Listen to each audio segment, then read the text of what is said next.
Welcome to episode 99 of the Live with the Maverick podcast. The theme for today's episode is Actuarial Careers Part 2. And we are very excited to have with us our guest for today's episode, Julia Lessing. Julia is director at Guardian Actuarial and the host of the We Are Actuaries podcast. Very excited to have you, Julia. Thanks, Dom. I'm really excited to be here too. It's interesting being on the other side of the mic. So please forgive me if I default back into my comfort zone of asking you the questions today. No problem. I love to make these conversation on, and this is truly a full circle moment that we're in this very fair, well, new to industry, I guess, podcast space. People have done, a few people have done podcasts in the past in the actuarial space, but relatively speaking, not many. So it's just always great to collaborate with someone in the space who understands the journey. And I know this will be a great episode. So just love to give you an opportunity to introduce yourself. Thanks, Dom. So for those of you who don't know me, my name's Julia Lessing, and I'm a qualified actuary based in Australia. I've had about 20 years of experience as an actuary, but I've been a mum longer than I've been an actuary. So I married my high school sweetheart in first year uni. Yeah. Uni, that's what we call college here. We had our first baby in second year uni. So we graduated from uni with our, a toddler and a newborn. And so started my actuarial career with three small kids at home. And I was lucky to secure a role in life insurance consulting. And I love consulting. I've been a consultant my whole career. The first decade was as a Big Four consultant, and for the last decade, I've been running a boutique consulting business called Guardian Actuarial, which I started in 2015. So I guess some of my career highlights have been outside the typical insurance world. We've led a team a couple of times to do some work in the child protection space, helping governments better understand how many cases a child protection caseworker might be able to manage at one time. And so how do we best sort of staff that space and make sure that, we've got enough workers to look after vulnerable children. And another area has been in public health. So, putting together different data sets to help build business cases and help governments make decisions about, do we have enough need for a new ward in a hospital, for example? And if so, how many beds might we need? Those kinds of challenges. So there's some of my highlights in the actuarial consulting world. But probably quite recently, some of my recent pursuits are more in the teaching and education space. So I'm a certified coach. I'm an educator. As you mentioned at the start, I'm a podcast host as well. And I'm also currently writing my first textbook. So lots of different things in my actuarial career, and probably not where I thought it would take me or where I'd be 20 years down the track after leaving university. And outside work, my kids are all grown now. So I've got four adult kids. Here in Australia, the weather is usually amazing. So I really like to be outside if the weather's good, whether it's hiking or stand-up paddleboarding, or my husband and I just recently traded in our motorbikes and we've got e-bikes. So we're doing a lot of e-bike riding. So yeah, that's a bit about me. Those e-bikes are nice. I'm in California They're and the fun. weather is great here too. And I actually saw your post. I think you did a post on one of the trails. And the funny thing was, I was actually at Runyon Canyon. Most people in California will know where that is. When I was Uh-huh. reading it, so I thought that was kind of ironic, with some I sun remember mountains that. there. I remember seeing your comment on the post because I think I was out there. I'd taken a selfie on the trail and you were like, you were out on the trail too. So, yeah, shared pursuits. It's amazing how technology connects us in real time, isn't it? Amazing. I'm connecting the dots between something that Kathy said on my last episode, and no, I'm starting to connect the dots. So anyone who watch the last episode, and you'll be able to connect those dots too. Yep, yep. That was what a what? great Yeah. episode with Kathy, and and she's a great connector too. But it is fun being in this host role, isn't it? Because we get to talk to so many actuaries doing different things, or different professionals doing different things in the world. So it is fun to be able to see all those dots and connect them. That's the best part for sure. Before we get into Australia, what part of Australia? I know Australia has states, right? Just We have states, yep. So I'm just north of Sydney. in New South Wales, the state of New South Wales. And I was born here, I've grown up here, I've raised my family here, so haven't really gone too far from here at all. Is that where the International Congress of Actuaries meeting was last year in Sydney? It was, and such a fantastic conference to have actuaries from all around the world coming to Australia and to be able to network and share ideas. And actually, Kathy, that's where I first met Kathy in person. We co-facilitated a diversity workshop, which was great fun. Sure, great. Now, we talked a bit about Australia. So speaking of Australia, that's something that fascinates me about your background. I'd love to go there. I'm so far. I feel like I'm so far, but it seems interesting. But at a high level, if you were like, how would you describe is the just the insurance and risk management landscape in which maybe perhaps some of your clients are currently operating in? Yeah, sure. So, I mean, as you said, I haven't worked in insurance. I mean, I teach actuaries and other quantitative professionals who work in insurance, but I haven't worked doing actuarial work in insurance for about 15 years. So I'm not going to try and give you lots of specific details. But what I will say is that, wherever you have people and you have risk, you need insurance. So, in Australia, we have people who need, we have cars, we have homes, we need short-term insurance. We get sick, we die, we retire. We also need long-term insurance and other products too. So, we do have similar lines of insurance to what you have in the States because we have people here and people have risks and we need insurance for that. Great. So regarding your clients now, you're doing coaching, you're helping students or actuaries going into the first management role. Yeah. But let's talk about the profession first. Actually, I'm always one of the great opportunities I have is to ask people around the world what the profession looks like within their countries because it can be very different. So what does the actuarial profession look like in Australia? Yeah, great question. So we talk about being a really small profession, and I think as an actuarial profession globally we are, but in Australia we've only got about maybe 5,500 members of the Australian Actuaries Institute, and just over half of us would be fully qualified fellows of the institute, and the rest would either be associates, or they're maybe affiliate members, maybe they belong to another professional organisation, or maybe they're still studying. So not really a lot of actuaries in terms of total magnitude, quantum. About 80% of us work in Australia. So most of us are based here in Australia, but there's also many who are based in Asia, New Zealand, and the UK.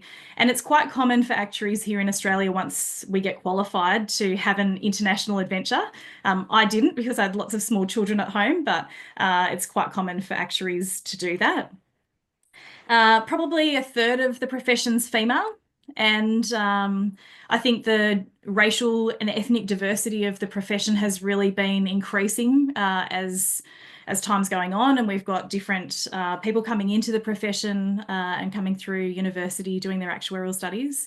So the way we typically get qualified in Australia is we'll go to university and we'll do a degree with a major in actuarial science or actuarial studies. And then after that, we'd get a graduate job and do probably 3 years of graduate study while we're working before we get qualified. So that's the typical path to get qualified here.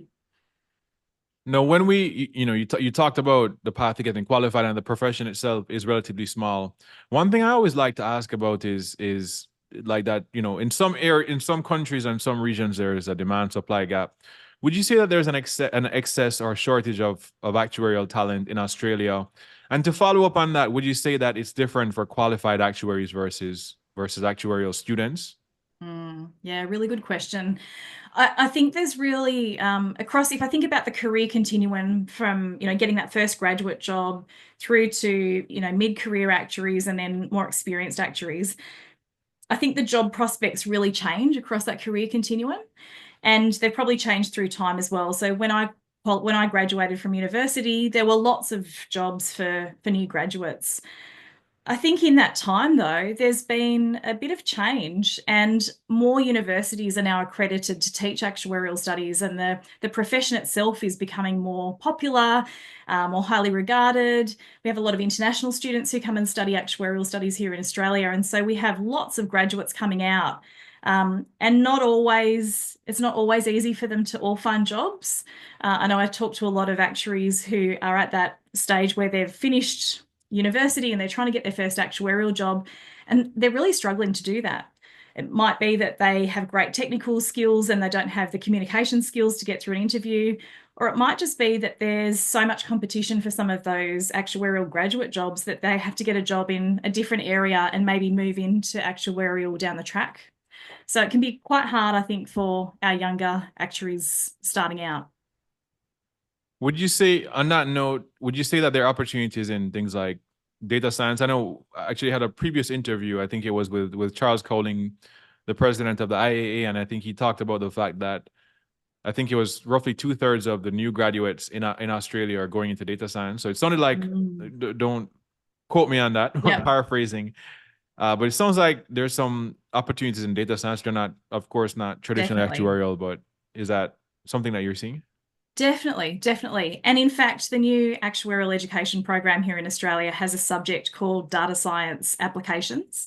So we're teaching that as part of our qualification process.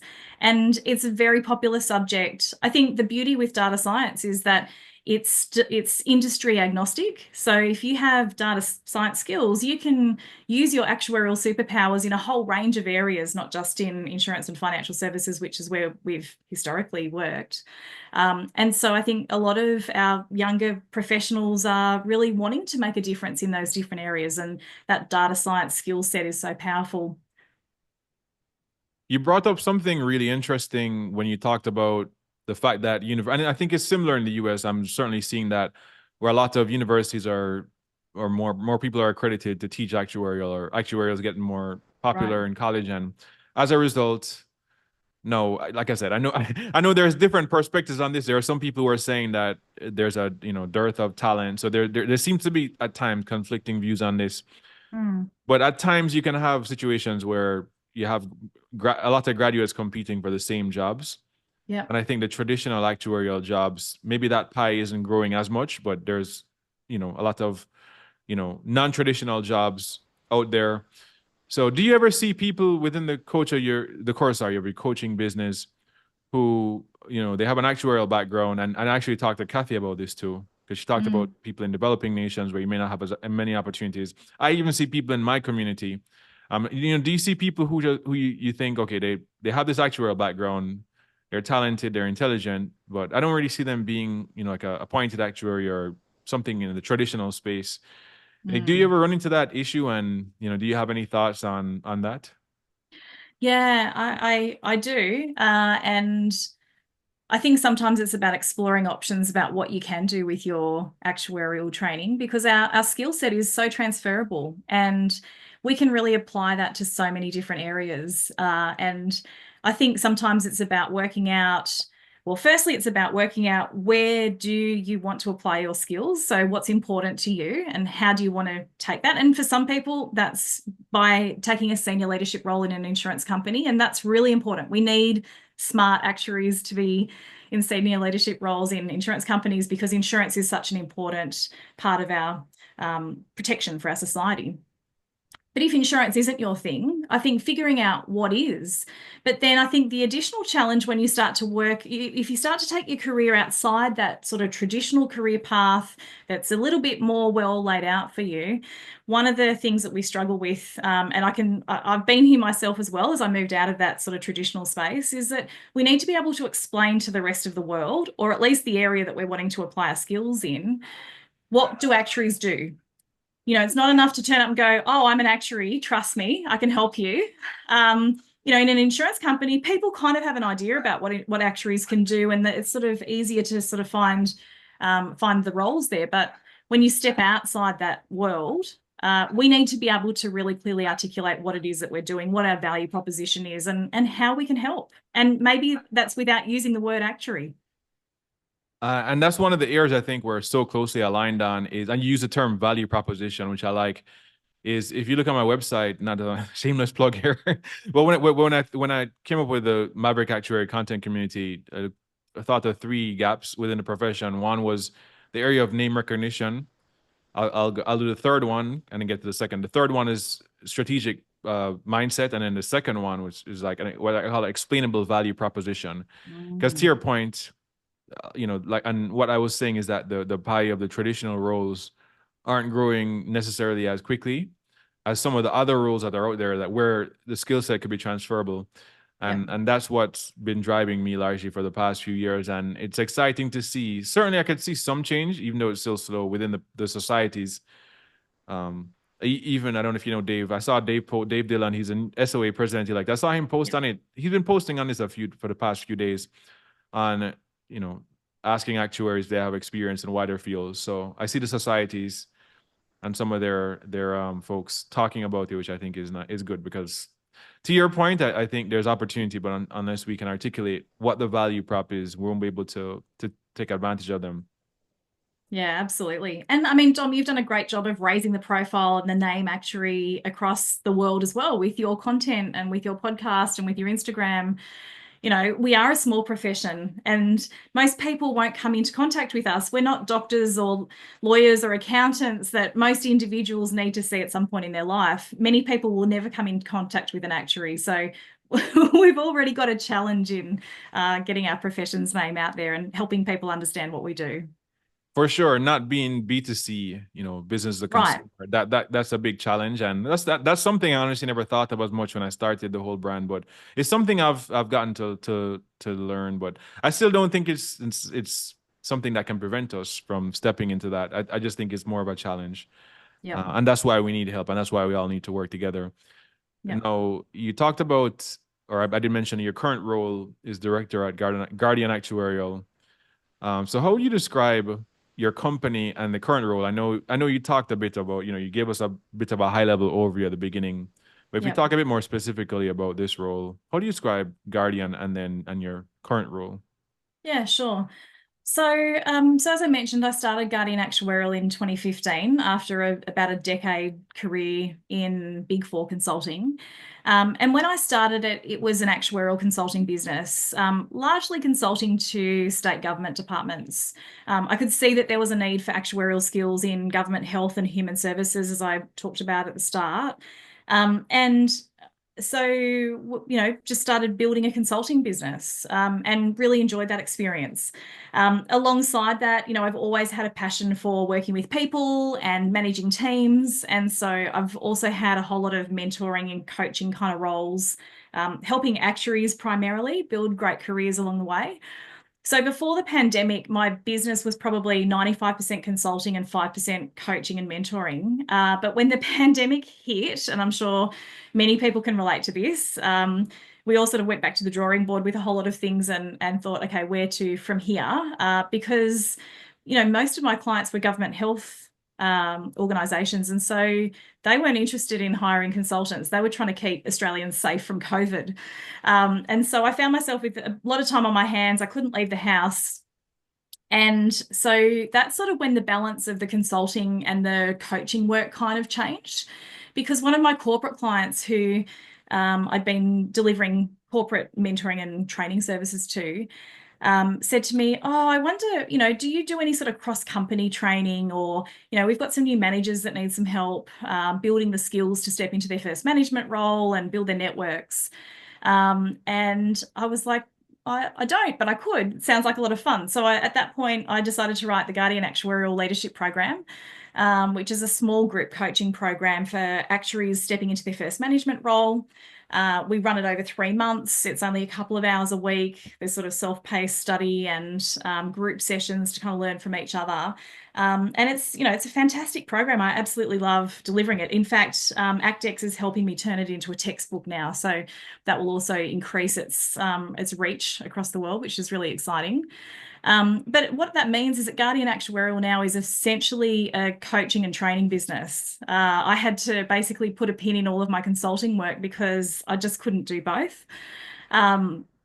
And so, actuaries stepping into their first management roles or even their first senior leadership roles come to us for help, for group training to build the skills that they need to make those transitions. I also provide one-on-one coaching to actuaries right across the career continuum, as I mentioned before, like right from going for that first actuarial job, preparing for that first interview through to chief actuaries and C-suite as well. So I really enjoy that one-on-one coaching, just helping people, walking alongside them through those really challenging but important transitions in their careers. And as well as that, I do a bunch of other things too. I'm an educator with the Actuaries Institute. So everyone who gets qualified as an actuary comes through and takes one of my classes, which is fantastic to get to know the next generation of actuaries as they come through. I'm a lived experience advisor for the Black Dog Institute, which is a mental health organisation, research organisation here. And I do some sessional academic work for Macquarie University, which is one of our actuarial studies providers of undergraduate studies here in Australia too. So yeah, I wear a lot of different hats, and the Guardian Actuarial badge and brand, I suppose, has evolved a bit over the last decade. That's excellent. And I'm a big advocate and a big proponent of any development program, leadership development program. That's how I started my career at a Is large, it? yeah, at a large PNC carrier in the US. That was my first 10 years. And the program there was 5 years, rotational, saw 3 different roles, got many Wow. different experiences. So I'm a big believer. I know that not everyone gets the opportunity to get that formal training up front, and then we can learn in different ways. But if you can Yep. get an opportunity to that, I would say certainly encourage folks to do that. Now, something to follow up on that, development is obviously a big part of what you're doing. You said you actually wrote the program. Mm. I'm curious to know, when I think of generations, are the development gaps that you're seeing for the current generation similar or different to the prior generation? And I'll give you a bit of context on that. One specific example, when I think of, because I know communication and leadership are big for you, and we're going to get into those later on in the conversation in more detail. Yep. When I think of communication, for instance, when you think of how Gen Z communicates compared to, I wouldn't say necessarily to millennials, they're probably more similar to millennials, but the generation before, they're heavy on short form, they're heavy on text, less comfortable, having phone calls and things in person. And when I Yep. think of that, I'm just curious, because I know you're working with these kind of type of clients all the time. I just Yep. wonder sometimes, like, if people are reluctant to have a conversation, or they're going to be managing some of these meetings and doing these long actuarial reports and reviewing them. So, any thoughts on that generational dynamic? I think there's always going to be differences in generations and the way we communicate. I think there's what I'm seeing with the younger actuaries coming through. Actually, the class I teach as part of the Actuaries Institute program is communication. And so, we are, I think, in a state of change in business as well. Communication isn't just writing reports like it used to be. We've got emails to write. We've got, we communicate like this verbally over podcasts, short form content. I mean, there's so many different ways. Like, communication as a banner is so much broader than it used to be. And I think we're not handwriting anymore. We're typing. We're using different kind of shorthand and different kind of words. And I think that certainly colors the way that we show up at work as a generation. Whether it's unique to actuaries, I'm not sure. I mean, I think there's some broader sort of generational changes that are coming through. But the point you made about, not wanting to make a phone call, sending a text before we make a call, sort of thing. I think some of those things can make it challenging for us to progress through our careers if the people that we're communicating with and the people who have our careers in their hands are from a different generation and have different expectations around communication. So I think whether it's a generational thing or not, I think understanding our own preferred communication styles and those of people around us, and maybe how we need to adapt that so that we can make sure that they match and that our message lands, I think is really important. Yeah, I couldn't agree more. No, I mentioned that you're my counterpart in the actuarial podcast space. So you did start the We Are Actuaries podcast a couple of years ago, kind of Yep. similar timeline to me. I can't believe, by the way, I was reading the notes. You said it's been 2 years now, and mine is almost 3. Can you imagine? Time flies, It's doesn't it? It really does, doesn't it? And I mean, you've been so busy with your podcast. Every week you're releasing an episode. It's so great to see that bank of interviews come together. And that body of work that's available for so many people to just tap into and listen to what's interesting to them or what's relevant. It's exciting when you realize how much you've produced. Yeah. So what inspired you? What was did you have an aha moment? What inspired you to start your podcast? Yeah.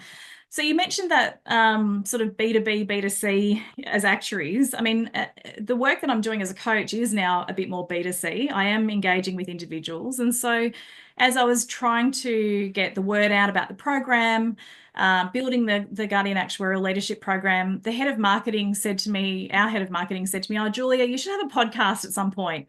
And I was like, no, no, I'm not that kind of person. I wouldn't even know where to start. And what would I talk about? And who would listen to it? And no, I don't think so. Anyway, she sowed that seed. And then throughout the pandemic, we were all, I was delivering this program online, but I was also wanting to harness some of the senior experience of people from the profession. And so I started interviewing people over Zoom, um, from their homes and from my home. And we were just doing these interviews to try and capture some of that wisdom from more experienced actuaries in the profession. And I was doing it for the participants of my program. And so, I found that I really enjoyed having those conversations, and I really enjoyed being able to capture some of that collective wisdom. In the old days, we'd do it, over the water cooler or, in the kitchen making a coffee or something at work. But with people working from home, I think there's less opportunities for us to share that wisdom. And so I started building this bank of interviews for the program. And then my head of marketing came back and she said, "Okay, you've been doing this, you can keep doing this, and why don't you turn this into a podcast series? Because that way, not just the people on your program get to listen to these interviews, but the whole world can listen to your interviews," which felt a bit daunting at the time because I thought, what if people don't want to be interviewed? What if I run out of people to interview? And I'm not sure what it's like for you, Dom, but I feel like I've got a longer list of people who I'd love to interview than I have interview slots for the podcast. Yeah, it's a mixed bag. I certainly, I certainly have a list as well, but also every so often you run into someone who doesn't want to do it, not out of disrespect, but maybe just don't want to be on the internet. So every so often you run into those folks, or some people who just Yep. maybe too busy or not responding. So I think Yep. it's a bit of a mixed bag, certainly. Now, when you tie the two pieces together, the coaching that you're focused on, we talked about, of course, the genesis of that, going Yep. from consulting driven by COVID, and we talked about again the evolution of the podcast from those conversations. What have you set out to accomplish jointly with those ventures? Is there something that ties those two efforts together if you think of it from a bigger picture perspective? Mm. I think my objectives probably evolved over time. I'd say with the podcast, my objective now is to showcase the diversity of what actuaries can do. Because I think there's still this stereotype that actuaries are just numbers people, don't like talking to people, can't communicate with anyone. There's this stereotype that still exists, and I don't really think it's true. I mean, I don't think that most actuaries are like that. I think, yeah, I think maybe it used to hold, but I don't think it holds so much anymore. And I think that stereotype gets in the way of us making a difference in the world. I think the more that we can let the world know what actuaries can do, and the more we can hear from other actuaries, and for our younger actuaries coming through to sort of look up and see what the different options are for them and their career paths, not just what's in front of them, what they can see in their organisation. I think that's great for the profession. I think it's great for us to have a better sense of what we can do, and I think it's great for us to show the world what we can do as well. Because I think smart, quantitative professionals, I think there's lots of good that we can do. People probably think that I probably knew a lot of this before, but one of the joys of this conversation for me is seeing how aligned we are. I knew that we had some alignment before, but just hearing you talk about this stuff makes me realize that we're even more aligned than I originally thought. So, For sure. so that's good. That's good to know. So, as a coach, one thing that you're focused on is preparing actuaries to embark on their first management role. Yeah. But before we talk about management, or the management specifically and that transition and some of the specific skills, what are the most significant differences between an individual contributor and a manager? Yeah. It's a really great question. And I think we all start as individual contributors. And I think getting qualified as an actuary, we need to be great individual contributors. We need to be able to do the work, to do the technical work. And we may continue in that individual contributor role for our whole careers. Some fantastic senior individual contributors in our profession. Sometimes people want to take that different path and start to manage people, manage teams, lead teams, take on leadership roles within their organisation. And so that transition from being an individual contributor where you're doing the work yourself, you've got sort of control over the checking and the quality of the work, you're then needing to build this whole new set of skills to get work done through other people. Because as much as you might think you're faster and more accurate at doing the work than your junior team members, it's not practical, even if you wanted to keep doing it yourself, and it's not serving your team either. So, we think about that promotion into our first management role as, oh, we've been so good at our individual contributor work, so we get promoted into being a manager. But actually, the roles and the skills required of an effective manager are really different from that of an individual contributor, because it's not about doing the work, it's about inspiring, supporting, motivating others to get the work done. And that's a great transition into what I was going to ask about next is what are the relevant skills, the most relevant skills for new actuarial managers to develop? Yeah. So, I mean, most of us don't learn any of these skills through our actuarial training, which is partly what makes it so difficult. But some of the things that I commonly help actuaries with that are struggling with when they're making that transition would be that managing the high quality technical work. So, feeling comfortable to step back and allow your team to do the work, even though they might not be as experienced at doing it as you are. Also, presentation skills. So being able to not just do the work, but explain the results to somebody else and maybe explain it to a wider stakeholder that maybe isn't an actuary. That can be very challenging as well. And I think also, what we were talking about before around communication, like understanding what your communication styles and preferences are, and what are those of the people around you, whether it's the people in your team, your manager, other peers, people outside your team, and understanding any differences there and what you need to do to adapt. I mean, that's what I'm seeing with Australian actuaries. What are you seeing in the US, Dom? Well, for me, I mean, I haven't managed in a while, but a couple of things I could think of is one is communication is just the level of detail, Yep. being able to communicate the right level of detail. And the second thing I thought of is what I call more strategic thinking. So what Right. I would always see with individual contributors was not just them, but the profession, I think, would put a high premium on efficiency. Who can code the best and who can write the quickest and most efficient program and who can build all of these tools that can do all these bells and whistles. Yep. But for me, strategic thinking is more taking a step back and saying, not just how can we build the fastest, most effective tool, but what problem is it solving? Is it relevant? Where is it adding value? And I think that's when I was managing that. Those were some of the very clear gaps that I saw. A couple of those. Yeah. And that's a really different mindset too, isn't it? That strategic thinking, because when you're doing that individual work, you're often on tight deadlines. You're just about getting the work done. But that strategic thinking often requires you to sort of step back and think broader and connect broader and collaborate broader as well.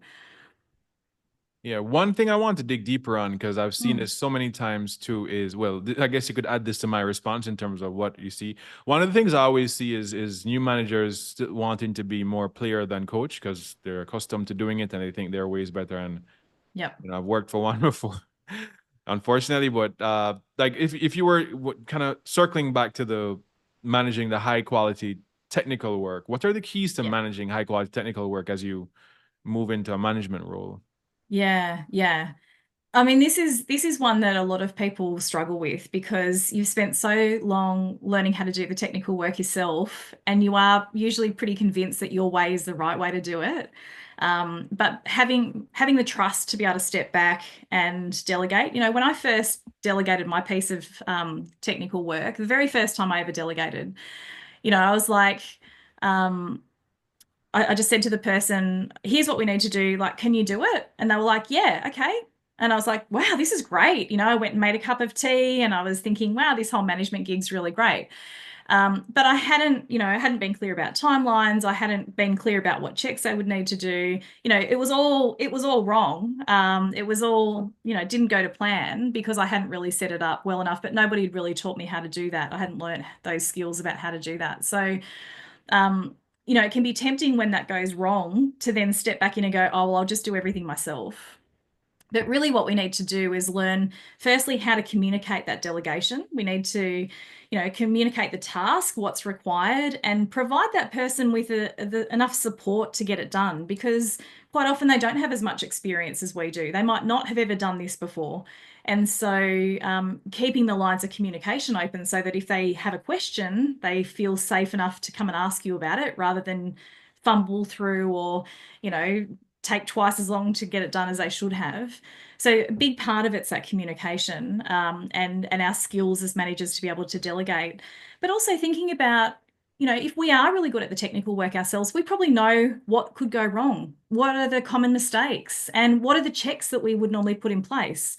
So part of our teaching is not just here's what we need to do, it's also how are you going to check your work, and empowering our team members to build in their own checks and do their self-checking. Then we're just reviewing controls and checks rather than all of the work. And they learn, so it's win-win. They learn, we don't have to do it ourselves. And the more that we can upskill our teams to do, more of that work themselves, that frees us up to do other things and learn new things and, continue to progress in our careers too. That's a great example because one specific example I remember is one of my former mentor of mine, who's a qualified actuary in the U.S. And he never grew up doing, like SAS and lots of things with predictive modeling, open source, but he was managing someone who was more of a data scientist. So he had to think through, okay, how long is this going to take? And to your point, I think it's not necessarily knowing everything soup to nuts, but understanding what some of the challenges are, what could go wrong, and being able to, I think, find that common language. Perhaps that's coding language agnostic, when you're managing something that you're not familiar with. Yeah. And that's a good point, Dom. I think if we can step back and think about what could go wrong, we're actuaries, we're trained in risk management. If we can apply that to our workload and our delegation of work, we can harness those superpowers to be great managers. And another thing you mentioned, whether it was in this conversation or before, you talked about the importance of managers getting to know their team. Any thoughts on that? Because that's one I think is really important. Certainly from my experience, not just, you don't have to be a manager to know, but everyone has a different learning style. Everyone has different, even though we're all working towards the same thing, we all have a different prioritization in terms of what we value. Some people are perfectionists, some people like to be neat in their emails. Just any thoughts on or guidance on getting to know your team and as a new manager? I think, when you've got a new team member, I think getting to know their working style, their strengths and weaknesses, I think that's a really good investment of time. And you can do that by staying closer to them throughout that process, but also asking questions. So as managers, we don't need to know all the answers. Just getting to know our team members as humans and as people. And I don't mean, blurring into personal lines so much. Everyone has different preferences and boundaries around that. But just, finding out what their career aspirations are, finding out which parts of their job they enjoy or which parts they find difficult. Having questions, asking some questions so that you can get to know them, and then paying attention to what they're doing with their work. And where are some of their common traps or challenges? What are the things that they're really shining in? How can you give them an opportunity to do more of that? And particularly with those very junior new graduates, sometimes the work that we're giving them is the bottom of the barrel. It's the boring work. So also getting to know where they're wanting to take their actuarial careers, and remembering that they won't be new grads forever. You might find that you're reporting to them at some point in the future. So, investing that time, getting to know people, building your networks, but getting to know people as humans, I think it always pays dividends. Yes, I couldn't agree more. One thing I used to do, just kind of throwing it out there when I started to manage people, is if you're familiar with this, there's some people, Myers-Briggs disc, these personality profiles. I think it's I found it productive to find out if the person knew, if they didn't know, they didn't know like what their personality profile was, because I Yeah. think that did at least partially inform, you know, what they valued, and whether you ask them directly or where you just kind of simply ask them what some of their values are. That's very helpful, I think. Yeah, definitely. So we use kind of a derivation of DISC in the Guardian Actuarial Leadership Program. And so we have a tool, and everyone that goes through the program, completes that questionnaire to get a sense of what's their primary style. And then we ask them to, assess people in their team, but also just even within the small group, I might ask someone who's got a driver dominant style uh, to share how they would approach a certain situation, and then ask, a cautious analytical or an amiable inspiring to sort of look at how they would handle it too. And that can be quite illuminating to realize that not everybody thinks the same way we do, or would tackle a challenge the same way we do. So just that self-awareness is really valuable. Yeah, excellent. Couldn't agree more. Going back to two instrumental skills that you talk about when you brand Yep. your business, you talk about helping actuaries with, I think it's communication and leadership skills to have a good, fulfilling career. Paraphrase Yep. again. Forgot the line that you have, but those are two: the communication and leadership skills. Right. So those are two skills that you focus on, in the course of your work. Yep. So let's start with communication. What are the most relevant aspects of communication that make an effective actuary? Hmm. Well, I mean, we've covered some of them in today's conversation, but I think the most important one for us as actuaries is to recognize and address the fact that our work can be very complex, and we need to be able to communicate it in a way that is not so complex. So we need to be able to think about, who are we communicating it to? What do they know? What do they understand? And how can we communicate it in a way that's going to make sense to them?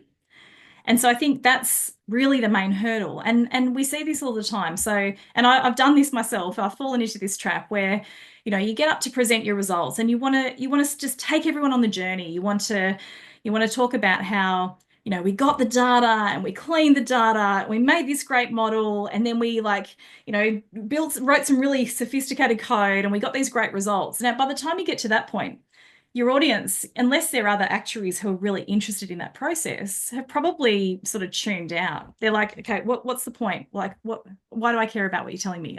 Half of what you're saying doesn't even make sense. I don't understand it.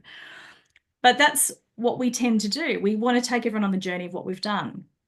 And I use a book, Storytelling with Data, a lot. It's one of my favorite books around data visualization, and it's written by the former head of people analytics at Google. And she uses this analogy of, as we're doing our analysis, we're basically opening all these oysters, but only some of them will have pearls in them. And so our audience, they just want to see the pearls. We don't need to take them on the journey.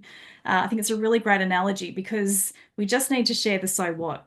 We don't need to take everyone on the journey. And I think that's one of the main challenges for us as actuaries when we're getting our point across. Like, what's the so what? How do we just distill that important part and share that, rather than taking everyone on the journey?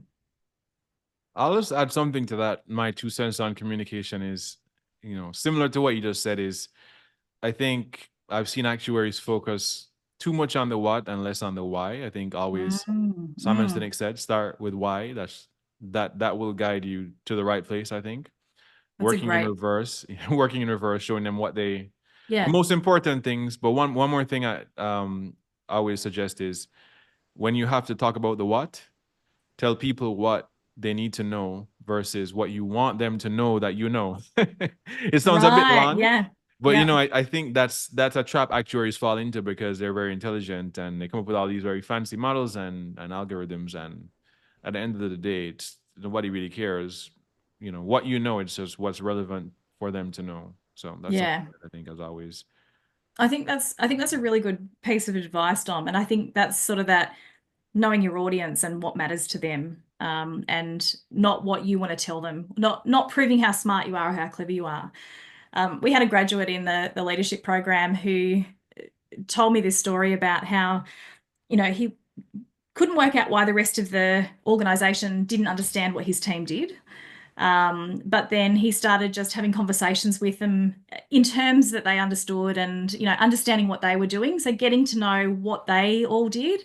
And it really helped him to sort of bridge that gap and to be able to communicate what his team did rather than just being the actuarial black box, but to use terms that made sense to the other people in the organization. And then all of a sudden, he's sitting on committees and being invited to certain things, and other people can understand what the actuaries are doing.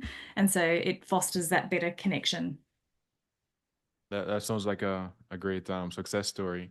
Mm. Regarding leadership, the second piece, leadership, most relevant aspects of leadership that make an effective actuary. Yeah.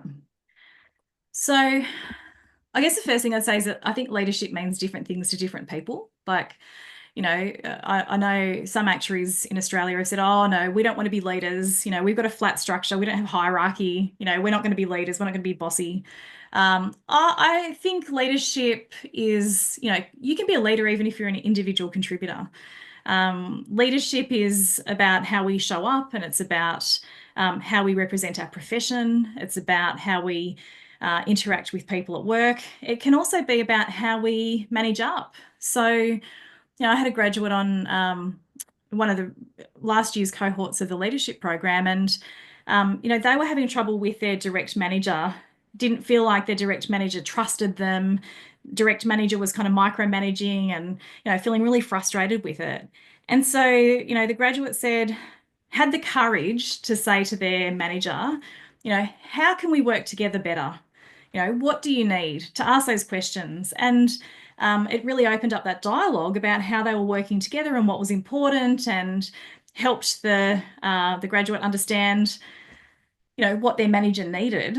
And actually, it wasn't about mistrust. It wasn't about what they thought it was about. It was about other things. And so then understanding what they needed, being able to tailor their communication and sharing results and timelines and things in a way that was important to the manager, that was more successful. And I think that's a great example of leadership. That's about managing up. That's about managing your manager. So I think, if we think about leadership as not just I'm the boss or I lead the company, it's about how can I have the courage to show up in a way that is helping me to be more effective, helping me to strengthen relationships, helping our whole team and wider stakeholders to be more effective in contributing to our cause and our purpose. I think that really helps us to be effective leaders and actuaries. Excellent. No, we spent some time talking about early career development, transitioning from individual contributor to your first management role as an actuary. We've talked about lifelong skills, or, communication, leadership, the skills that are really important that you focus on. Now, something that you talked about earlier, whether it was in this conversation or in our pre-meet, you mentioned that mid and senior level folks that you're seeing within Australia with the consolidation of companies, and that's happening in the US to some degree as well. And I'm sure in Europe and other geographies, with consolidation of companies, more senior folks are seeing themselves in some cases displaced or being made redundant, and as such, they have to essentially reinvent themselves. So when we think of the actuarial careers in the longer term, how can actuaries adopt a lifelong mentality for the benefit of their careers? Yeah, I think it's a really great question, Dom, and you're absolutely right. I'm seeing a lot of senior actuaries not sure where to go next because they've had their traditional career path, they've invested in getting qualified, they've turned up and worked really hard for maybe 2 decades, and then they found themselves redundant, and there's not enough positions for the number of actuaries that we've got in those sort of traditional spaces with the consolidation in the industry. And so the ones that are able to pivot and succeed are the ones who have other tools in their toolbox. They might have learnt some other things along the way. They might have picked up a little bit of data science or some coding skills. They might have great managerial skills or communication skills. Maybe they have built some other things. I've recently qualified as a coach, and so that adds another thing that I can do, another, skill that I have in my toolkit. The actuaries who can build those things along the way, build their networks, build their skills, even though they might not feel like they're directly essential to their role at the time, they're the ones that will succeed when these curveballs are thrown at them. The ones that struggle are the ones that have put everything into their existing roles and haven't added other bits and pieces. So I can totally understand, when I finished all of my exams and I qualified, I didn't want to write another exam ever in my whole life. I didn't want to do any more study. I didn't want to, have to do any more training. I wanted to just play and work and, have my family. But the world changes. When I qualified, we didn't have social media, we didn't have internet on our phones. Like so much changes whether we plan for it or not. And we're also going into this new stage of rapid growth with our world.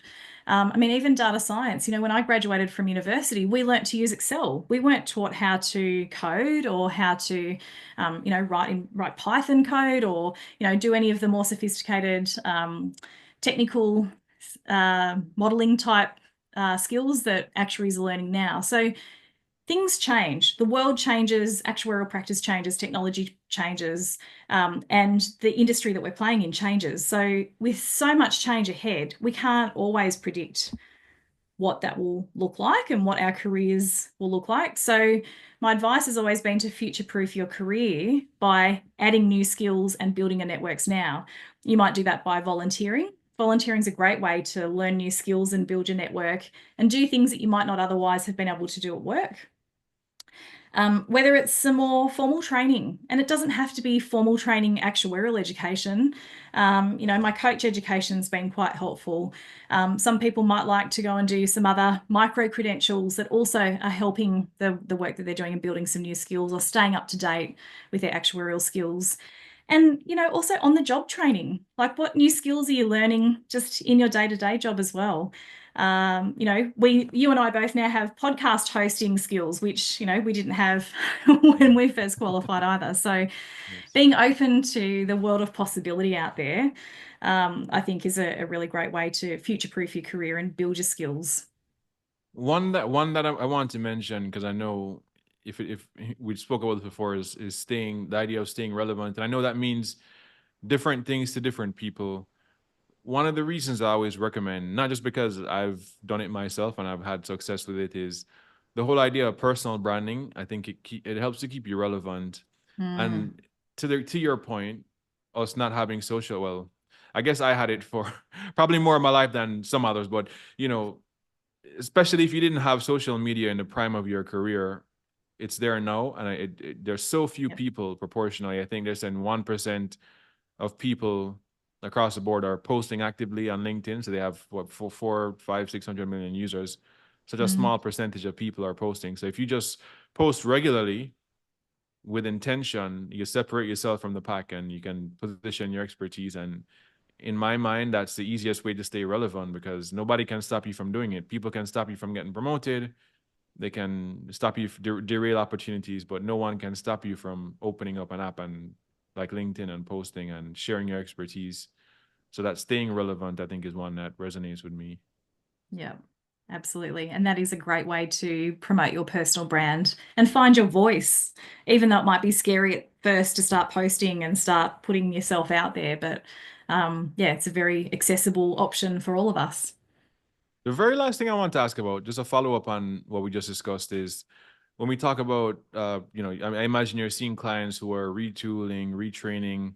What are some of the things that you're seeing them do beyond just doing the taking new courses? Like, are you seeing clients doing things like starting new businesses or anything like that? A few are, and I think a lot of actuaries like to think about the idea of starting a business, particularly if it's mid-career and they've been made redundant and they're thinking about a new challenge. I think, I don't know, I've always thought that as an actuary, we are well placed to start businesses. We're trained in pricing and reserving and risk management, all the key things that we need to be able to run businesses. But we're not always as strong on the communication, sales, marketing side. That's not always, our strength. And so I think really just assessing whether or not, what are your strengths? What are your weaknesses? But what are you prepared to invest in to address any of those gaps if that's what you're wanting to do? So I think that is an option, but it's not an option I see a lot of people taking up, and maybe that's why. Maybe there's too much sort of unknown with that. Yeah. I truly think that's going to change because I think that kind of calling back to the generational dynamic, I do think that the way that younger generations view risk is a little bit different, and also the way that they view corporations and having a job. I think you're always going to have, people who want that, but I do think that incrementally, even if it's slow, I think that actuaries are going to take more risk, not just because they're actuaries, but just because they're younger. I do. So Yeah. that's just a theory I have, and of course, time will tell how that plays out. Yeah, yeah. No, I think it's an interesting theory. It'll be interesting to see how it plays out. I mean, really, if we're actuaries, we have a pretty safe plan B. If we do go into business and it doesn't work, we can go and get a job as an actuary, which is usually not too hard. Okay, well, if I had to try to quickly recap the conversation, first thing is there's plenty of opportunities for actuaries, not only in insurance. I mean, just with a little bit of creativity. There's a demand for skills, whether it's in, transferable to areas like data science and several other areas. For those actuaries who are going into their first management role, being able to manage high quality technical work, being able to understand your team, their needs, being able to communicate more effectively, being able to develop leadership skills as well are important. And in order to future-proof your career, retraining, learning new tools and skills, and staying relevant will serve you well. So that's what I got from the Definitely. conversation. I thought it was great. Yeah, I really enjoyed that. Thanks, Tom. Yes. And Julia, I just wanted to thank you so much for your time. Sorry it took so long for us to connect. It felt like it took longer than it should have, but like I said, I enjoyed it and I'm looking forward to sharing it with the community. So hope you have a wonderful rest of the day. Thanks, Tom. You too. Thank you. Take care.